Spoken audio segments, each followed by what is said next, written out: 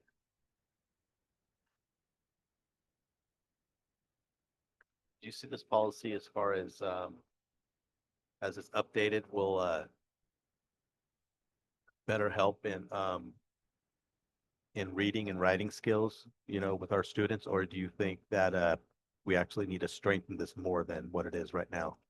Well, probably what you're talking about is the AR that would correspond. It's like, Okay. what are we doing? You're telling us through the board this is a policy that you VP. value reading Oh, language okay. arts instruction. We should have a strong core program. We need to assess kids for reading difficulties and then align with what their needs might be the data that comes out of it. And then we need to figure out how to do that. But RDRS is a requirement, so I think it does help to have a policy to say, you know, if someone says, hey, are you doing this? How do I know you're doing this? Well, here's our policy that says we will do it, and then we do. Kindergarten. So probably more of an AR question on Yes. that, Jason, but Yes. yeah. Are we good with adopting this one? Yes. I'm okay with that. Yeah. So it looks like then we've gone through everything. I will move that we adopt these changes with the exceptions of board policy 0441, AR 5145.3, and board policy 6145.2. Second. And all those in favor Hi. Aye. and those opposed. None. So it is 8:37. Let's round up. Let's take a 10-minute recess. Be back in here at 8:48.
8:48, so we will reconvene here.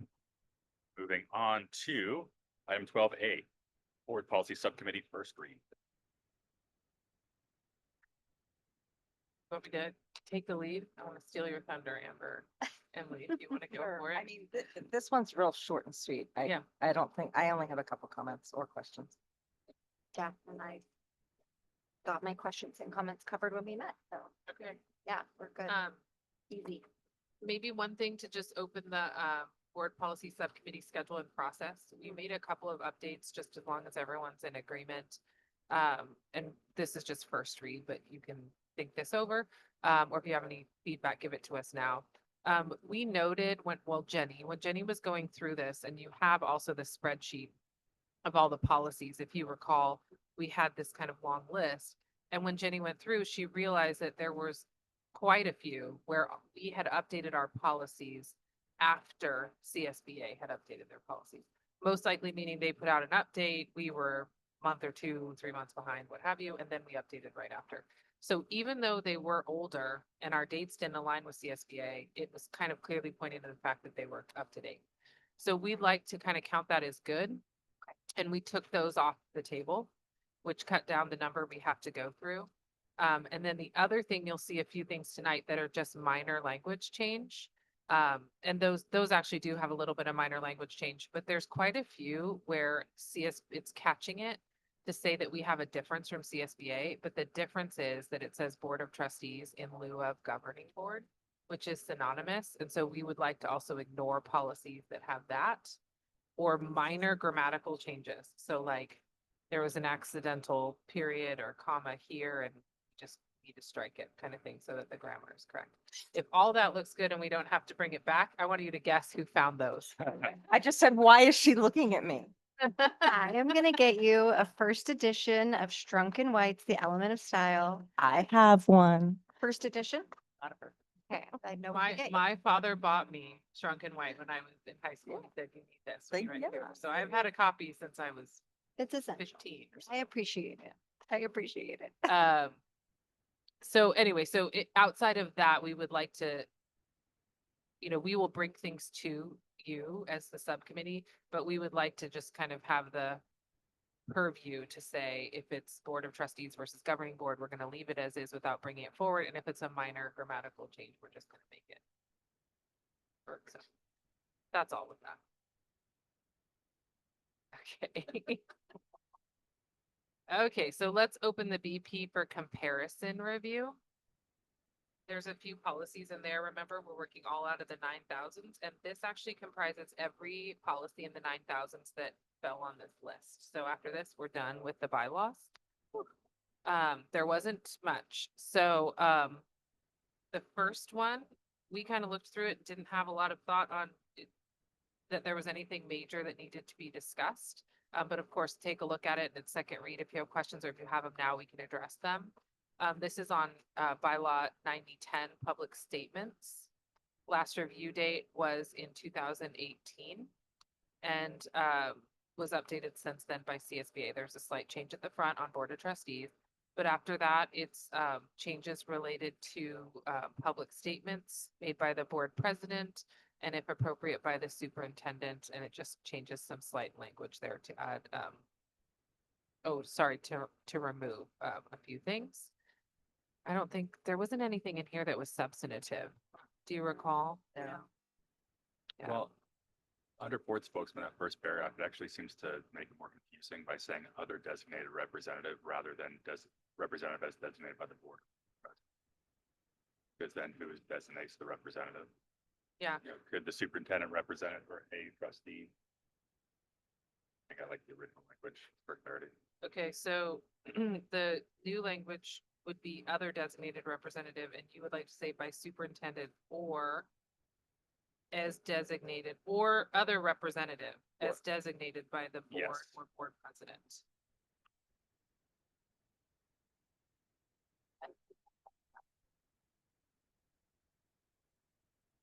Correct. Unstrike it and then restrike the designated. What about the with respect to a specific issue or topic? Does that feel important? I don't think so. Okay. Okay. I think the second paragraph is just rewording to say when speaking for the district, which is probably correct, right? You're not just speaking the word, the district, the wording for sources and exercise restraint tax. Maybe the message in a manner that promotes confidence. Anything else to discuss there?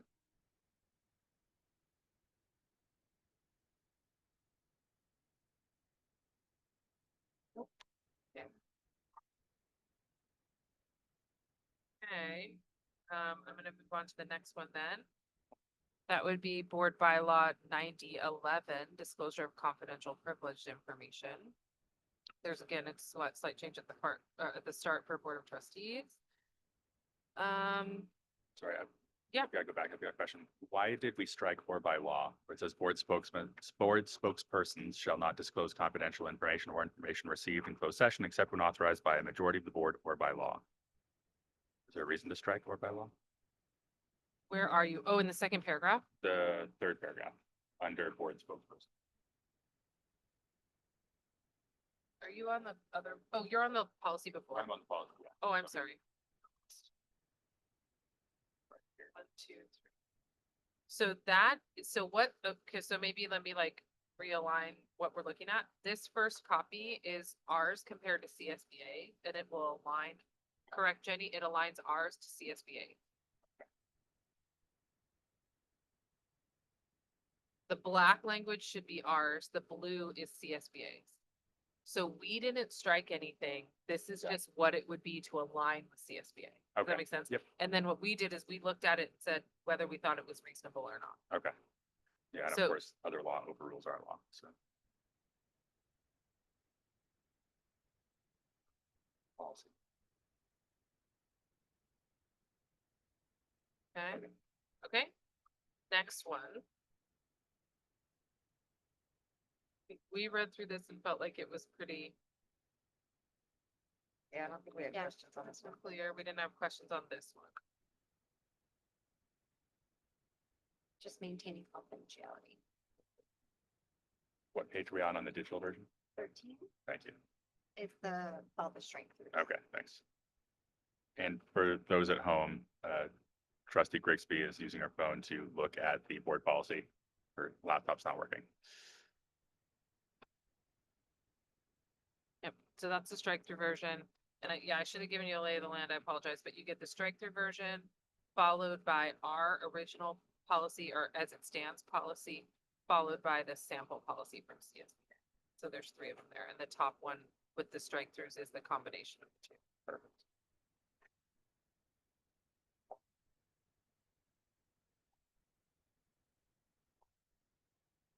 Questions on that one? Okay.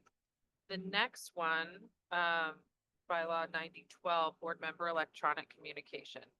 Should have been better about finding these. Page numbers. 31. Perfect, thank you. No, I think that was a Jenny like hating the system and it kept giving her different colors.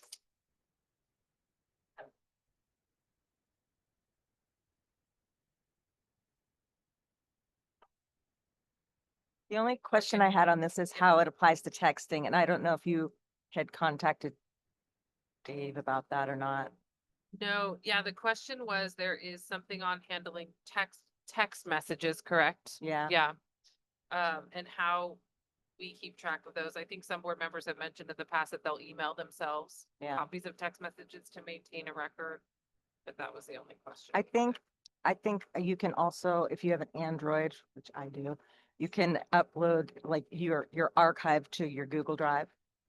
So we could upload the archive of your text message to the Google Drive here.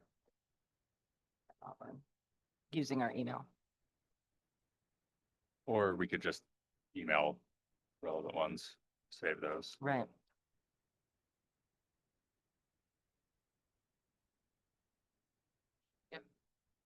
So the specific paragraph we're talking about is on the second page, second paragraph.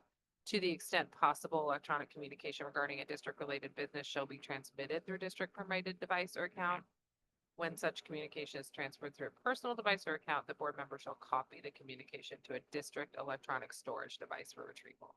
Okay, so any district business, related business, try to keep it to the emails.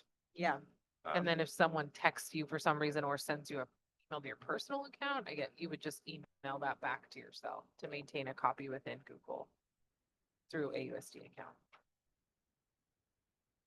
Any questions about the language other than that you wanted to discuss? I think that was it, right, Emily? yeah, that was it. Okay, if I move on to the next one, bylaw 9100 organization. Who can find that page first? Let's see. 30? 41. Oh, 41. Well, Renee's just throwing numbers out, hoping she gets it right. 39 with the strike. 39 with this right. Okay. And this is one we did want to discuss. Yep. So there are options for this one about election of officers. So in the past, we have had, I think we have this, the board member, I'm sorry, gotta look at ours. We've had the board shall each year elect its entire slate of officers. That's what we've had, which is option 2 on the second page. You have an option of the board shall elect one of its members to be clerk for us this year and then for 1 year, and that member shall be one who previously has not served in the office unless all board members have previously served in the office. And after serving 1 year, that clerk will automatically become the president of the board. So we just want to make sure everyone wants to leave it as option 2, entire slate each year. Correct. That seemed permissible, okay? Yeah. Say yes, option 2 remaining. And then in our policy, we actually left the blank as a blank, so we need to pick a number. No board member shall serve Yeah. more than blank years in the same office. Do we need to pick a number? The only reason I ask is because we're electing somebody each year, so. Yeah, they're up for So review it's, every year. you're up every year, so I don't know if we even need that sentence. Oh, like maybe we could just remove it entirely, you're saying?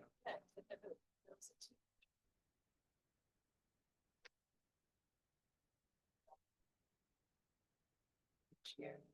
But maybe it's just around like, maybe there's a best practice and like, cause if you're on the board for 4 years, maybe you shouldn't, serve the same position all 4 years, just as a best practice.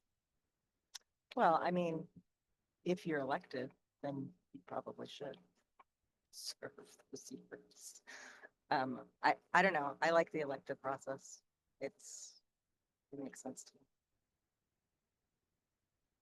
So, okay, so then the question is around, should we or should we not have a total number of years? Right now, we don't because it just exists as a blank, so it's as if we have no sentence there, right? But the question maybe I'm hearing from Amber is, what would be typical maybe? Yeah. So, I could look into that and then send info to the board. Well, Okay. Yeah, I think having that on there too can maybe eliminate awkwardness if. I don't know, if. Well- But, No, I was interrupting, sorry. well, I was trying to complete my thought, but I think there could be, okay, so. For example, on our board, right, like there are people already here. And then if I come on and I'm new and I don't feel comfortable being like, I don't want to vote for that person, you know what I mean? Without any maybe precedent, because not being a part of the board prior. So I don't know, I just wonder if just the election, like just electing every year is enough to ensure best practice, maybe a limit is. I've always seen limits on any of these kind of positions, so I'm just curious. I don't know. Yeah, that's, kind of getting an argument about term limits generally. And with other positions, the voters have a say every time someone comes up for election. It's their option to select who they want. Whereas imposing like a term limit on different positions kind of seems to restrain that or restrict that. And in this case, Maybe just because it's only 5 of them for it, it's not like, do you know what I mean? Mhm. It's not a wide vote. it's, I still don't see why it would be necessary though. I mean, I understand new person coming on the board, but they're elected by the constituency and they have every right to vote no. And that is already a 4-year term, so it's already kind of like a limited amount of time right there. And then it's what your choice if you want. Yeah, true, that, yeah, the public still votes us, every 4 years or not. I'm curious what other boards do. It seems like other boards rotate or have another system, so I'm curious about It's really all over the board, to be honest with you. Other boards, they're all operate a little bit different. I think it's up to the board of what fits best, per our decision, Yeah. Yeah. Mhm. I would like to leave it as it is, and I would not, we can always come back and change this, and, I would like to see that whole sentence just, I don't think it needs to be there. And also, Amber, or anyone really, but all board policies are public. And all boards will have the same, in California anyway, all boards will have this same bylaw as 9100. So if you look at, any school district's board policy 9100, you'll see if they have it. So you could just look around. I mean, you don't even have to wait for me to give you a few samples. You could just look around. I know, and I know when we talked about it in our meeting, we were trying to determine if that blank, because why is the sentence there as a part of that option? Why wouldn't it just be another option? Yeah, It feels like something is supposed to go there, I guess. Yeah. When we talked about it. So that's more what I meant. That's why I was curious about it. well, I'll probably do some research on my own anyway, just because now I'm also curious, but you can definitely look at Okay. 9100s Yeah. and see. The only thing I will say is that because the way that elections happen in even years, and we have 3 seats up and 2 seats up, right? So in a year, you could have 3 seats turnover and then 2 seats remain. And if you had a term limit, the one thing I will put out there that I think I could see being hard for people is if you had a term limit and the 2 remaining people's term was up, and then 2 weeks after you're Following back. elected, you have to, be the president For or the sure. clerk. It creates a lot on a person to like understand governance structure. Yeah. I mean, everyone knows what it was like their first 10 days on the board. Would you have been ready to be Greg or be Renee? Probably not, right? So there could be a benefit to not having a term limit if you have a situation like that, Yeah. potentially, but. Okay, well, yeah, but take a look and then Yeah, it's that's first curious. read, so we'll bring it back, second read for some discussion. Okay. All right. I think the rest, were those minor changes that were left? Yeah. Oh, wait, legal protection. Oh, and I owed you an answer to a question that I didn't get. You had a question on 9260, which didn't have any changes. I don't know. Oh, around liability insurance? If the board was covered via SIG liability, or schools insurance group, that came up, and I apologize, I did not get that answer, so I'll bring it to second read. Okay. But there was, that policy, I don't think there was any changes, right, Jenny? Is that one we pulled? Yeah, we did. There were no changes. on that. 9260 legal protections, you don't have it in your group, right? Okay, we pulled it, because it was in there for some reason, but it didn't really have any changes, I don't know why. Okay, let's pull up the minor change. All right, so now we're in a different one, BP slight changes for review. This is a shorter group. Oh, it's loading, hold on.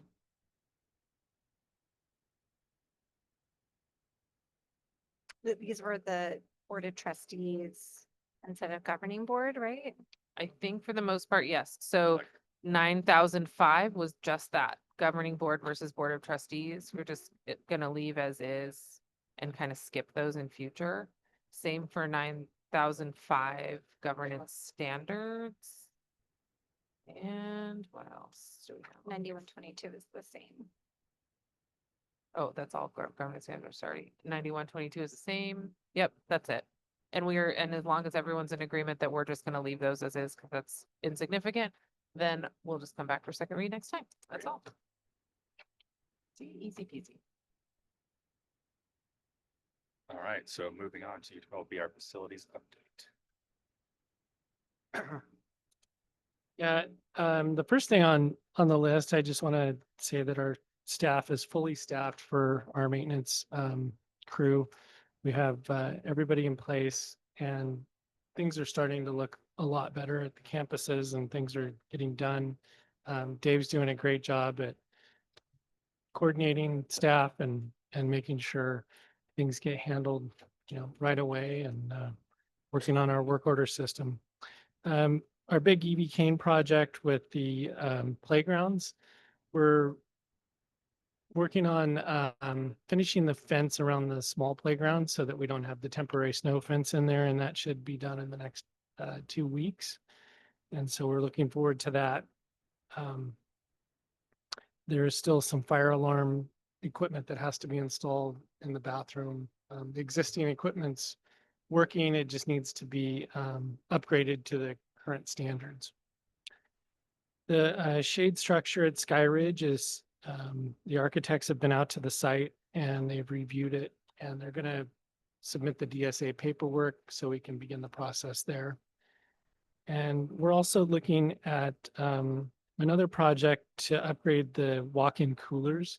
We have child nutrition funds that we have to spend. Currently, the reserves on child nutrition are about $800,000, and the state wants us to keep it down to about $300,000, about 3 months operating expense for child nutrition. So we have to implement some projects there so that we don't have to send money back.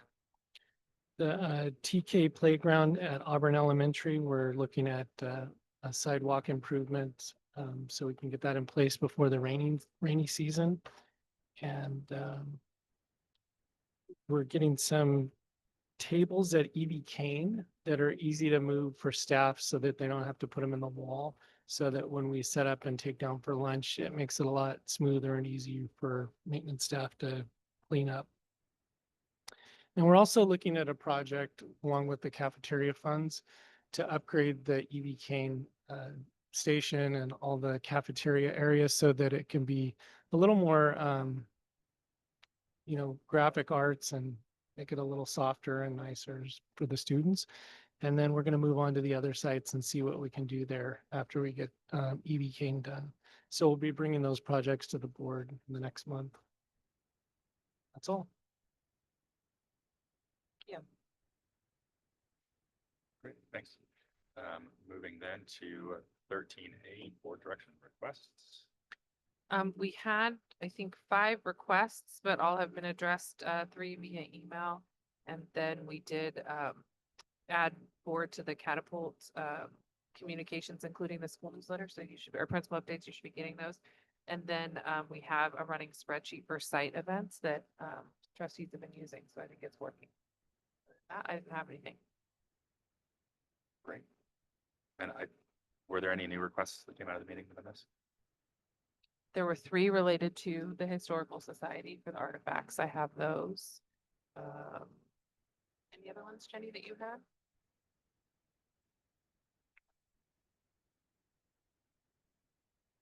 Historical Society. Yep, those are all I had. Unless there's any. Can I ask you about the book surplus? Oh, yeah. You said that the board could look at those books. Is that appropriate? I don't know. Yeah, so Emily had asked a question about the books that we surplus from Rock Creek. So that was on the consent agenda. It's a lot. It's like 60-ish boxes of decent size moving boxes of books. They're from Rock Creek. Rochelle Romer, who was the library clerk there at the time, went through and she looked at the physical condition, made sure she was only putting ones in there that were good. Everything else already was surplused and then tossed if it was, kind of broken and not usable. She said from her assessment, it was 70% reference books and about 30% fiction that was left. So those fiction books might be of interest to kids, maybe a few of the reference.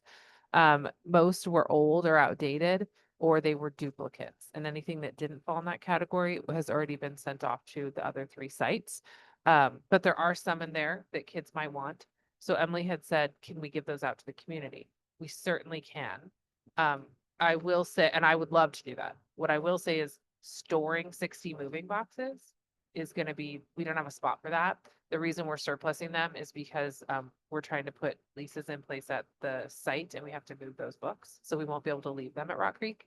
And then the time it takes to kind of organize that and leaf through of those 60 boxes, what do we want to put in a book fair? would be a lot to put on staff that they probably don't have the capacity for. So my recommendation or Emily's ask was, could the board take that on and organize a community event? And certainly as community members, you can do that. It's a lot of boxes. But the question is, do you want to Yeah, take I that don't- on?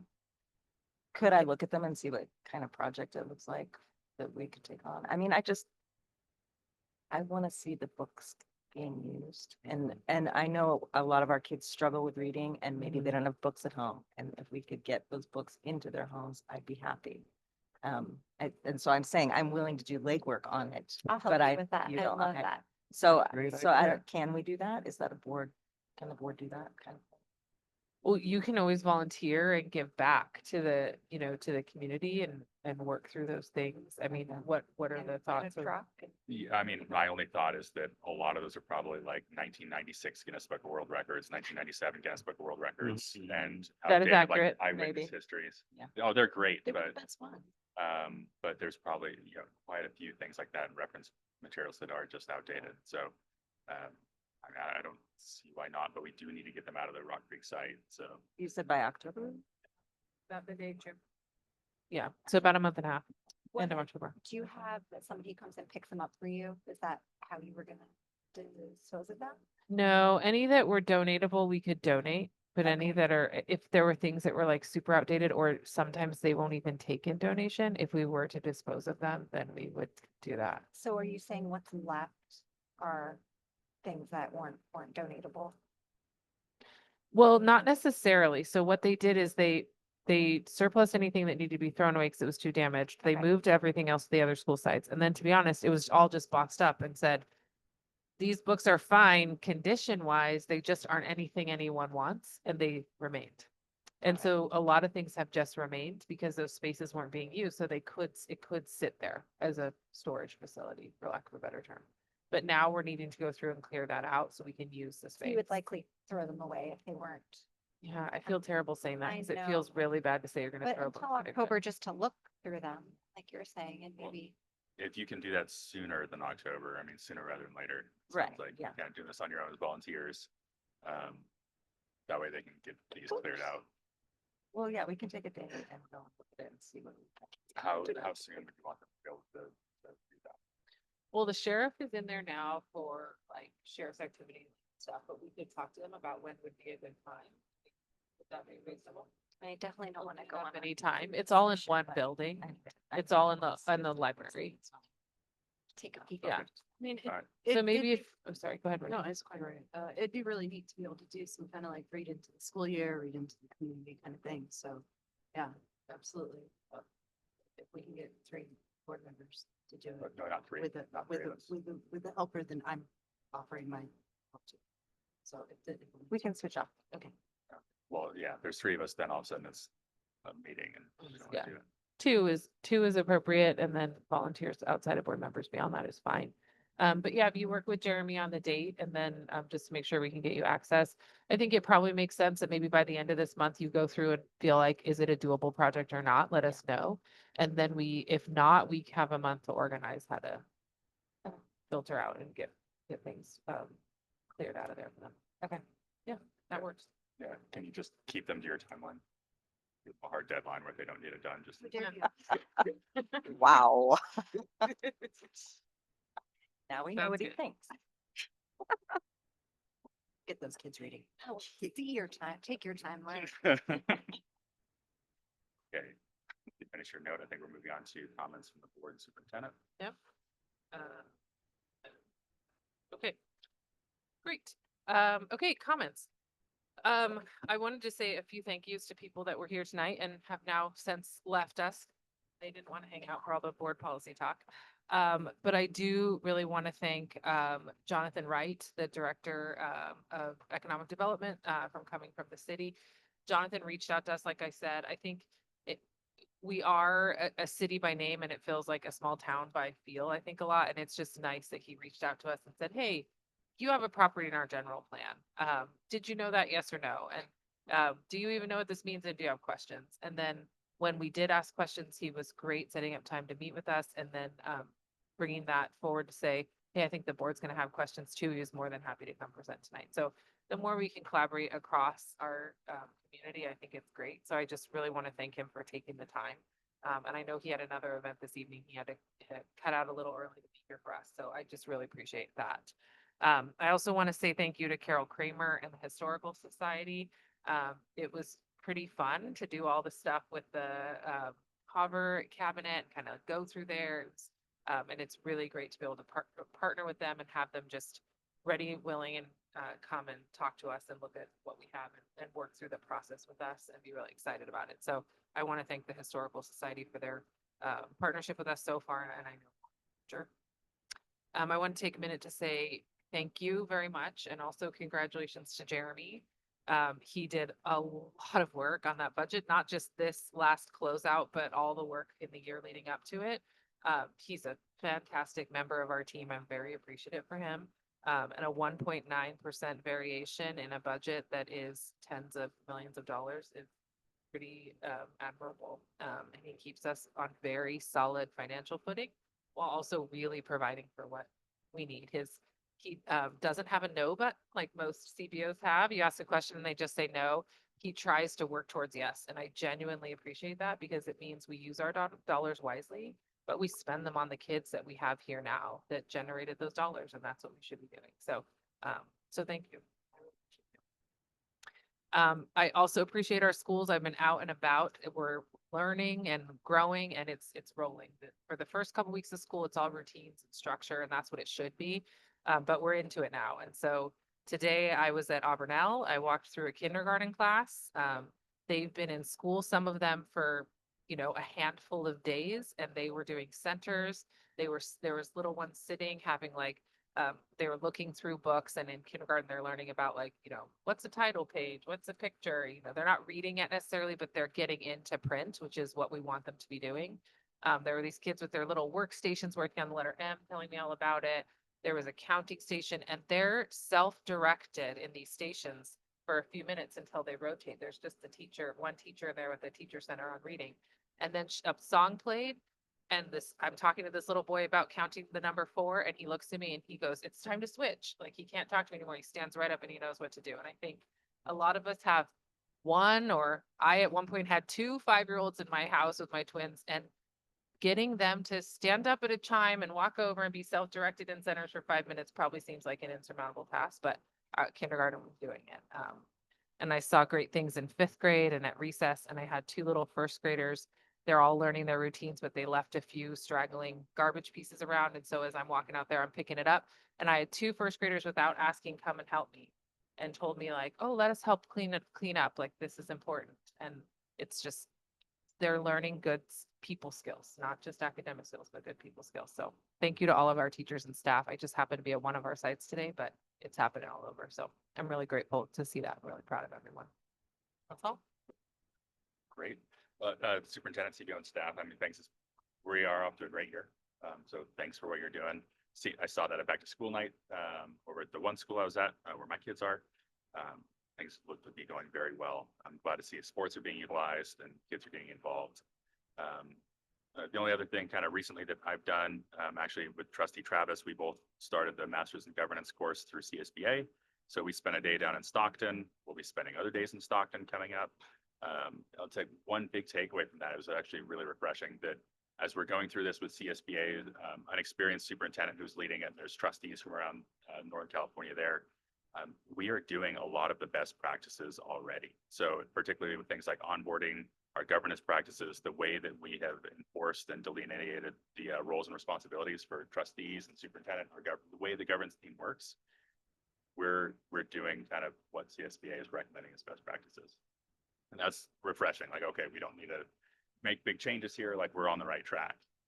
So that was real positive. A lot. I don't know what your takeaway was, Trustee Travis. You might say something, but it seemed like a big takeaway was like, we're on the right track. Let's just keep doing what we're doing. So that's what I'm down. I wanted to say that it's really exciting to see school year get going so well, and I know mine is actually excited for once and doing really well. I love watching all the parents and kids walk to school, and I love that Skyridge now has the new crosswalk with the button. So especially if you need to walk across my then it's there. I'm so excited about that. I was really excited.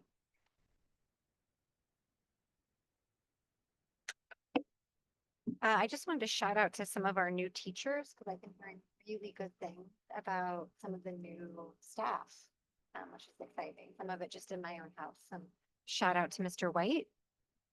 Kids love him. Just yeah, it's great when we have new people come in and the kids really like them. But not only. To answer your question, I do agree that it does appear that we are following all the best practices according to the Masters in Governance class.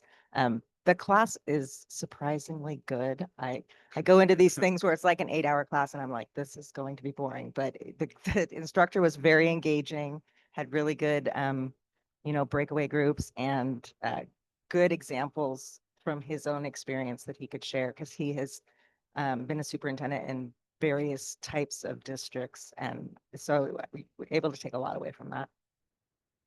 Thank you. Great job, team, everything, and great start to the new year, and keep on pushing, moving forward. That's it. With that, it is 9:24 and this meeting is adjourned.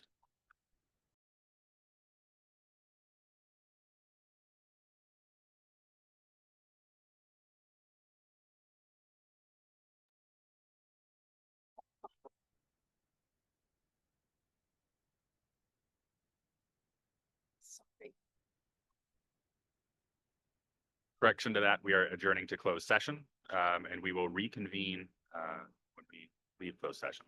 Time to be determined.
It is 9:51. We'll reconvene here in open session and no action was taken in closed session. It is 9:51 and this meeting is adjourned.